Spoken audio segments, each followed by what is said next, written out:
The false rest, dismantling the lie that Jesus abolished the Sabbath. 1. They say, our Sabbath isn't a day. It's resting in what Christ did for us. But I ask you, if the Sabbath isn't a day, then why did the God who never changes say that in the new heavens and new earth, from one Sabbath to another shall all flesh come to worship before me? Isaiah 66:23.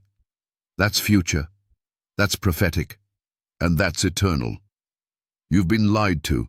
You've been told the law of God was nailed to the cross. But the only thing nailed was your sins, not the 10 Commandments written in stone by the finger of God. 2. The law cannot be abolished.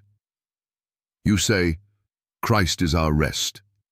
But Jesus said, till heaven and earth pass, one jot or one tittle shall in no wise pass from the law. Matthew 5:18. Look around you. Has the earth passed? Then the law stands.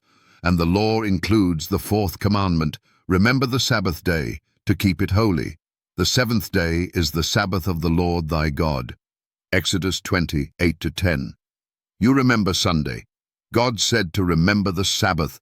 Someone changed it, and it wasn't Jesus. 3. The lie of lawlessness. They say we are not under the law.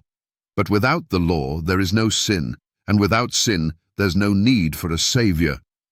So when you say, I'm free from the law, you are really saying, I don't need saving. That's a doctrine of devils. Scripture says, sin is the transgression of the law. 1 John 3:4. And the wages of sin is death. Romans 6:23. You're not resting in Christ, you're rebelling in ignorance. 4. God's true rest. Hebrews 4:4 says, and God did rest the 7th day from all his works. That is not symbolic. That is historical. That is literal. The Sabbath is not a metaphor. It's a memorial. It points back to creation, Genesis 2:2, and forward to redemption. When Christ died, he rested on the Sabbath in the tomb. The Creator and Redeemer honored the Sabbath with his final breath. And you say he came to abolish it? 5. The day that judges all men. James 2:12 says we will be judged by the law of liberty. That includes the 4th commandment.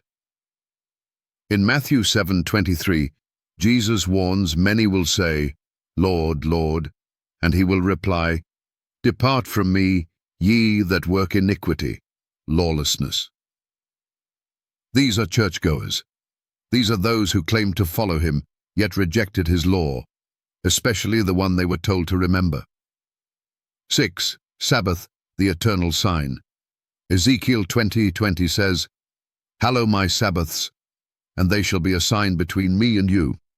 Revelation 14:12 says the saints are those who keep the commandments of God and the faith of Jesus.